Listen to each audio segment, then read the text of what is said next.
Gerardo Fernández Noroña bajo fuego de los Estados Unidos. Es Noroña un sujeto que llama la atención de los gringos. No cabe duda que el apoyo popular que tiene Gerardo Fernández Noroña ya le preocupa a los gringos.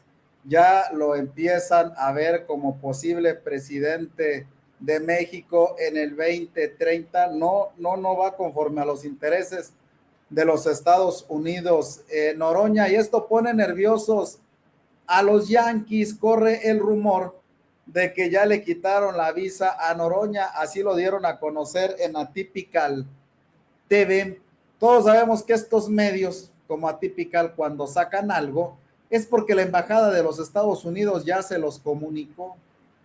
Es porque pues ya tienen información de Estados Unidos. Estos son agachones de los Estados Unidos, estos son alucines de los, alucinan con ser gringos, ellos sí alucinan con ser gringos, pero bueno, vamos a ver cómo pasa esta situación. Gerardo Fernández Noroña tiene mucho colmillo, tiene mucho oficio político el senador. Ya les contestó Noroña, ya les contestó Noroña. Bueno, hablando de colmillo, Alito Malito Moreno, otra vez, güey, otra vez corrió para los Estados Unidos, ahora se fue a la ONU a acusar a los mexicanos con el dinero de nosotros.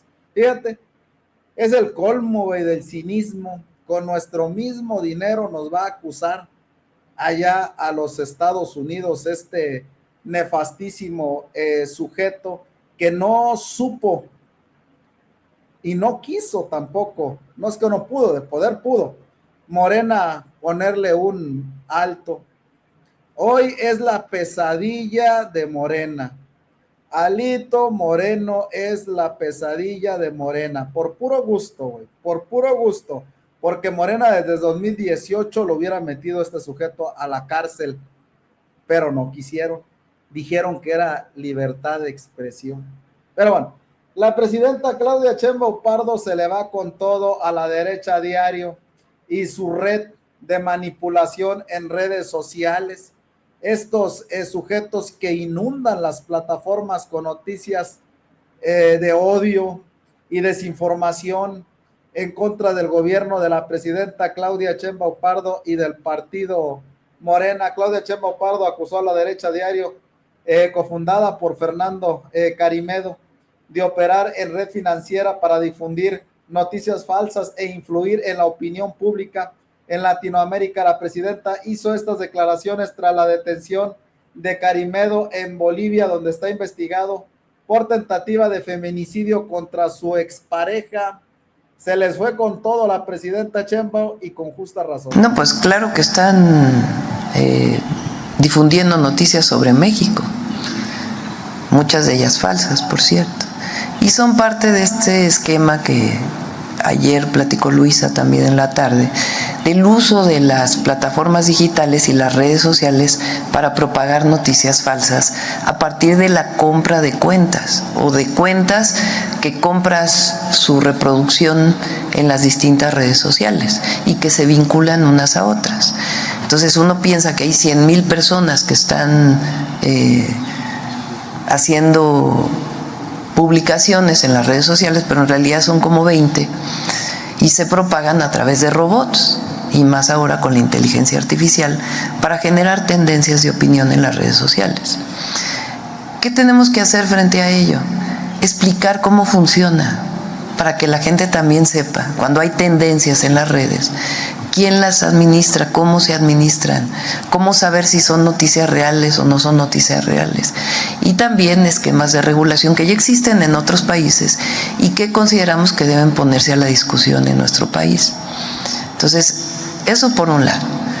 Y por otro lado, problema de la derecha en México, que eso lo he dicho varias veces, es que es muy difícil que se integre a la nación. Sí hay grupos de derecha en México, pero luchan casi en contra de la historia y por eso es tan importante conocer la historia. ¿A quién se parecen estos grupos? ¿Qué es lo que quieren para México? Pues regresar al porfiriato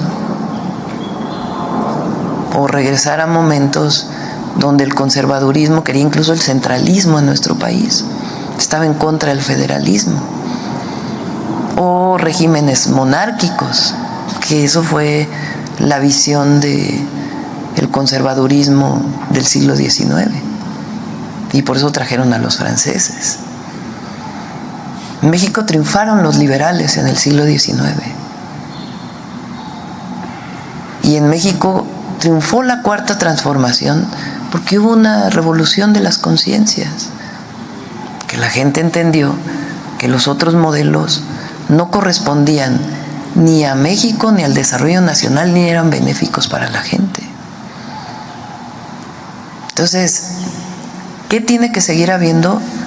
Información, comunicación, para que estas formas de comunicación nuevas, de propagación de noticias falsas en las redes sociales, pues la gente sepa de qué se trata.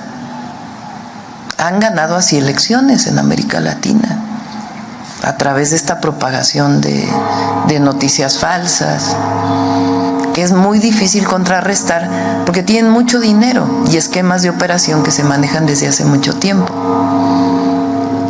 Entonces, ¿qué es lo que hay que hacer? Informar, informar, informar, informar.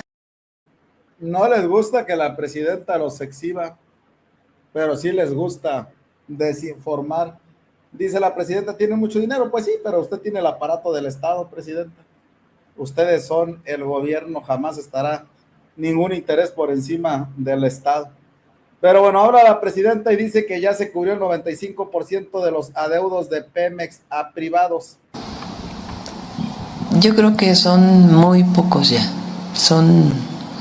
No me atrevo a dar un porcentaje, pero sí es 95% de los que ya fueron pagados, de la proveeduría que se había retrasado sus pagos, y a lo mejor todavía quedan algunos. En Tamaulipas, por ejemplo, ahora que fui, unos pequeños empresarios me dijeron que todavía Pemex les debía, no sé si es del 24 o del 25 o ahora, pero ya es menor y lo sigue viendo Pemex.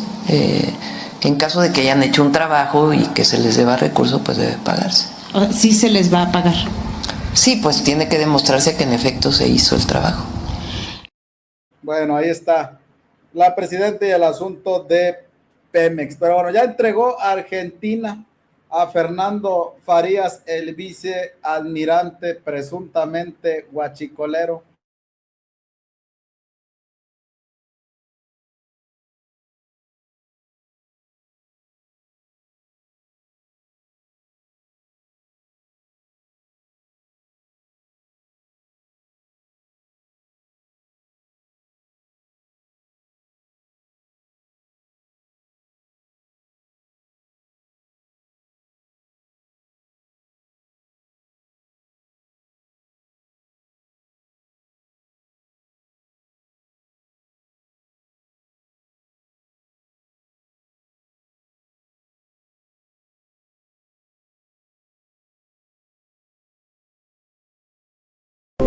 Fiscalía General de la República.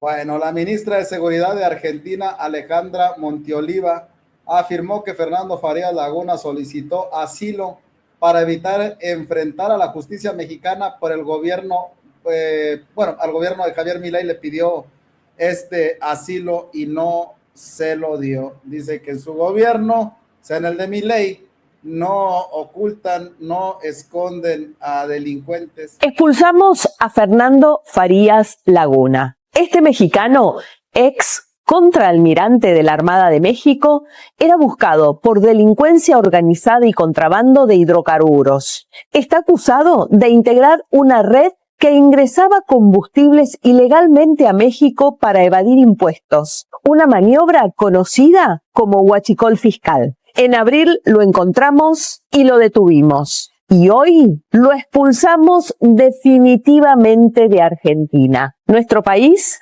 no es refugio de delincuentes. Acá, el que las hace, las paga. Bueno, lo expulsó Argentina ya está en el penal del Altiplano. Chequen ustedes qué interesante nota, valga la redundancia, de pie de nota, medio encabezado, por el periodista Luis Chaparro. Reveló el testimonio de un presunto integrante de la estructura central de los Chapitos sobre la muerte de Héctor Melesio Cuen. Según el testimonio obtenido por pie de nota, Cuen seguía vivo al ser colocado en una camioneta y Fausto Corrales habría sido amenazado y obligado a conducir. Vamos a escuchar, está bien interesante. En vía de nota, hemos obtenido un testimonio que nos dejó fríos al momento de escucharlo. Es el testimonio de uno de los pocos testigos presenciales de lo sucedido aquel 25 de julio del 2024 en Sinaloa, el día que secuestraron a Ismael El Mayo Zambada y asesinaron a Héctor Melesio Cuen. El día de ayer, la Fiscalía General de la República arrestó a Fausto Corrales Rodríguez, el chofer de Héctor Melesio Cuen, quien presuntamente lo habría acompañado el día que fue asesinado. Corrales fue arrestado en la colonia Granada de la alcaldía Miguel Hidalgo, en la Ciudad de México, luego de que se ejecutara una orden de aprehensión en su contra por encubrimiento en el asesinato de Cuen y haber presentado declaraciones falsas ante las autoridades de justicia. De acuerdo a la investigación de las autoridades, Fausto Corrales acompañó a Héctor Cuen el 25 de julio de 2024 al rancho Huertos del Pedregal, donde Cuen y El Mayo habían sido citados con el pretexto de resolver un conflicto entre el ex rector y Rubén Rocha Moya, su principal rival político. El testigo que revela a pie de nota los detalles de aquellos hechos es parte central de la estructura de los Chapitos, del cártel de Sinaloa. Fue entrevistado en días recientes, apenas unos días antes de la detención de Corrales. Según su relato, los primeros en llegar al lugar donde se realizaría la reunión fueron Héctor Melesio Cuen Ojeda y Fausto Corrales Rodríguez, secretario particular de Cuen, persona cercana a su familia. La fuente sostiene que Cuen había intervenido para concretar la reunión y que existía una relación de confianza previa entre él e Ismael Zambada. La confirmación del encuentro habría llegado por conductos políticos, de acuerdo a la fuente. Según relata, fue el propio Enrique Díaz quien confirmó la cita a quien describe como amigo personal de la familia Guzmán. El gobernador de Sinaloa, con licencia hoy, Rubén Rocha Moya, sin embargo, dice la fuente, nunca llegó al lugar. El testigo afirma que desde antes de la llegada de Zambada detectaron algo fuera de lo habitual. Había hombres que no pertenecían al grupo con el que él operaba. Textualmente la fuente revela, vestían equipo táctico diferente, traían armamento y se portaban de una manera extraña. Pie de nota preguntó abiertamente si su sospecha es que fueran agentes de los Estados Unidos. La fuente no pudo dar certeza, pero lo deja como una sospecha. Más tarde llegó Ismael Zambada junto a dos personas, una escolta y su secretario. Y ahí comenzó la operación. La fuente sostiene que luego de ser sometido Zambada y retirado del inmueble, la situación salió de control. Cuen resultó herido de bala por el intercambio de balas entre los escoltas y tanto Cuen como Fausto fueron retenidos, atados de pies y manos. De acuerdo a su testimonio, Cuen todavía estaba con vida después de recibir los disparos. Le realizaron un torniquete en las piernas. Permaneció durante un periodo prolongado en el lugar. El entrevistado asegura también que a Cuen y a Corrales les dieron agua que presuntamente contenía alguna sustancia que alteró su estado de conciencia. Los dejó confundidos, entre dormidos, así lo dice la fuente. Esta fuente no puede establecer dónde murió exactamente Héctor Melesio Cuen. Lo que sí revela es que cuando fue colocado en la camioneta que lo sacó de aquel lugar, Héctor Melesio Cuen todavía estaba con vida. El entrevistado sostiene que Fausto Corrales no participó voluntariamente en la construcción de la versión de la gasolinera. Asegura que Corrales fue amenazado y obligado a conducir la camioneta en la que trasladaron a Cuen. El propio testigo, este personaje que le digo es parte de la estructura de los Chapitos, afirma que él viajó en la parte posterior del vehículo, armado con un arma larga y vigilando a Corrales. Hay un momento de las imágenes de videovigilancia de aquella pifia armada por la fiscalía local, donde se dijo primero que Héctor Melesio Cuen había muerto en un asalto. Hay una parte de ese video que llama poderosísimamente la atención. Antes de ingresar a la gasolinera, la camioneta realiza un breve alto. Según el testigo, fue precisamente ahí donde él descendió del vehículo. Asegura que posteriormente abordó una patrulla de la policía municipal. Pero espérese, el testimonio va todavía más lejos. La fuente sostiene que después de la salida de Ismael Zambada del lugar, arribó Damaso Castro Saavedra, entonces vicefiscal de Sinaloa, y asegura que participó en decisiones posteriores relacionadas con lo que ocurriría con Cuen y con Corrales. Esta acusación gravísima, aún así, le debo decir, es solamente una versión, el señalamiento de un testigo, y no es aún un hecho judicialmente probado. De acuerdo con la investigación de pie de nota y los testimonios de otros testigos, meses después de los acontecimientos del 25 de julio, un grupo armado habría intentado secuestrar a los integrantes de la familia de Fausto Corrales en la colonia Chapultepec, en Culiacán. El objetivo, de acuerdo a los entrevistados, habría sido su esposa y sus hijas. Al no conseguirlo, los hombres armados se llevaron a su suegra y a su cuñado. El cuñado habría sufrido lesiones de extrema gravedad derivadas de los golpes recibidos durante aquel episodio y hasta el día de hoy se encuentra en condiciones graves de salud en un hospital en Nuevo León. Pie de nota logró corroborar que Fausto Corrales no se encontraba prófugo ni permanecía escondido. Viajaba continuamente entre Ciudad de México, Monterrey e incluso ingresaba seguido a San Diego, en California, por actividades personales, familiares y de negocios. El resto de la historia prácticamente todo el mundo se la sabe. El Mayo fue emboscado, secuestrado, llevado a Santa Teresa, Nuevo México, para ser entregado a los Estados Unidos, y Cuen fue asesinado a balazos. El arresto de Corrales es el primer avance que se ha hecho en este caso, el cual ya se consideraba enterrado por la fiscalía encabezada por Ernestina Godoy. Este es un trabajo de investigación. Bueno, está muy interesante la información de Luis Chaparro, pie de nota. Híjole, y esto nos regresa al principio como estábamos. Es Rubén Rocha Moya el que entregó a Zambada. Pero bueno, ahí mismo, con pie de nota de Luis Chaparro, habla el hijo del R1 con respecto al asesinato de Valeria Márquez, del cual es acusado personalmente por Omar García Harfuch. Le debo adelantar un trabajo exclusivo de Pie de Nota. Nuestro equipo viajó hasta las profundidades de Jalisco para encontrarse con Francisco Álvarez, el hijo de Ramón Álvarez Ayala, conocido como el R1. En una entrevista exclusiva y desde la clandestinidad, el hijo del R1 reveló lo que sucedió con su expareja, la influencer Valeria Márquez, y lo que ha sucedido luego de convertirse en prófugo de la justicia. La entrevista completa se la compartiré en este canal el día de mañana. Por lo pronto, lo dejo con un adelanto exclusivo. Conocimos de ti muchos no sabíamos quién eras y conocimos de ti de una manera terrible, brutal. El secretario de Seguridad, Omar García Harfuch, te señaló directamente, con nombre, de haber sido el asesino de Valeria Márquez, la influencer. Y bueno, te señala además en una conferencia donde está hablando de tu padre, del R1, luego de su detención. El hijo del R1 tenía una relación sentimental con Valeria, ya la había amenazado en varias ocasiones y todo indica, esto ya se va a probar, que el hijo le pide a su papá, al R1, que cometan el feminicidio. Ahorita estás prácticamente corriendo, no estás en tu vida normal, en tu vida cotidiana. ¿Cómo te sientes? ¿Cómo te sientes ahorita? Mira, honestamente me siento un poco atemorizado y atacado hacia mi persona. Un adelanto de una entrevista exclusiva de Pie de Nota que le tendremos aquí. El día de mañana tenemos una cita, usted y yo, para que escuchen toda la versión de lo sucedido del hijo del R1, Francisco Álvarez, quien cuenta en exclusiva a Pie de Nota qué está pasando. Un viaje que logramos hacer, adentrarnos hasta un lugar muy remoto, de muy difícil acceso, para traerle a usted una entrevista que vale la pena. Bueno, ahí está Luis Chaparro y Pie de Nota con esta entrevista que vamos a esperarla para verla completa del hijo del R1. Pero bueno, Ciro Gómez Leiva se enoja, furioso Ciro, porque le piden visas a países que él considera muy pobres. A más naciones de lo que hace México. Si usted viene de un país pobre, de África, de Asia, de América Latina, usted tiene que entrar con visa. Eso es México. Aquí sí, como dicen los clásicos 4Ts, basta de hipocresías. México es un país que impone visa, especialmente a todos los pobres del mundo, habitantes de las naciones pobres que quieren entrar a nuestro territorio, Moisés. Correcto, sí. Al 82% de la población mundial. Si usted es americano, pásele. Si usted es argentino, pásele. Si es español, bienvenido. Si es inglés, si es suizo, si es francés, si es italiano.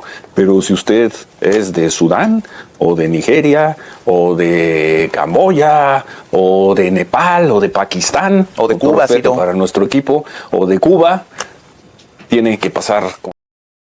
Bueno, ahí está Ciro, el defensor de los pobres. Pero ahora vámonos con Gerardo Fernández Noroña y esta andanada que se le viene desde los Estados Unidos. El tema de su visa, el tema de la derecha, el golpeteo político, oye, incluso hasta de los mismos de Morena. A mí no me ha hablado el secretario de Estado Marco Rubio. No tiene ninguna información. Ni Landó me ha mandado ningún mensaje, ni tengo ninguna información. Parece que los de Atypical son la sucursal del gobierno de Estados Unidos y de la embajada de Estados Unidos y dicen que me la cancelaron. Pues mira qué interesante, pues que lo demuestre, ¿no? ¿Usted no intentaría próximamente ir a Estados Unidos? ¿No tiene algún plan? ¿Y para qué voy a Estados Unidos? ¿Ya no le interesa? Iré a Estados Unidos cuando considere conveniente ir a Estados Unidos. ¿Y para qué tendría que ir a Estados Unidos? Para que ustedes hagan lo que hacen siempre, sin cruzo, sin problema. Ahí está, en Estados Unidos, ¿quién pagó su viaje? ¿Cómo es que viene aquí? ¿No? Y si hubiera un agravio para que lo celebren como si ganaran el Mundial, yo voy a donde considero ir, en el momento que considero hacerlo, y por supuesto que volveré a Estados Unidos. Ahí está contundente la respuesta de Gerardo Fernández Noroña. Pues vámonos con Alito, porque otra vez regresó a Estados Unidos. Amigas y amigos, ¿cómo están en México? Muy buenos días. Saludarles y compartirles que estamos aquí en Estados Unidos, en Nueva York, en la sede de la Organización de Naciones Unidas. Venimos a denunciar las gravísimas violaciones que hay a la Convención de Palermo, al Pacto sobre Derechos Civiles y Políticos y a la Carta de Naciones Unidas. Lo que está ocurriendo en nuestro país es inadmisible. listas de periodistas, de ciudadanas y ciudadanos que por opinar distinto son señalados y son puestos en riesgo su integridad física y su vida en nuestro país, denunciar todos los atropellos de la ruptura del régimen democrático, denunciar cómo han capturado los órganos electorales, cómo destruyeron el Poder Judicial, y eso lo haremos de manera contundente, determinada, con todas las pruebas públicas y publicadas que hay en nuestro país y en el mundo, y decirles que aquí estamos para defender a México, para defender a la patria, que no nos vamos a callar, que vamos a seguir denunciando y que lo más importante es que las familias mexicanas vivan en paz, vivan en tranquilidad. Esta ola de destrucción que vive México, las desapariciones forzadas, los asesinatos, los crímenes, la persecución política que hay contra todos los opositores, y eso tiene que ser conocido en el mundo. Ya lo hemos hecho en la Organización de Estados Americanos. Pues ahí está el traidor a la patria, Alito Moreno. Pero bueno, vámonos y los miro en unos minutos más con más información.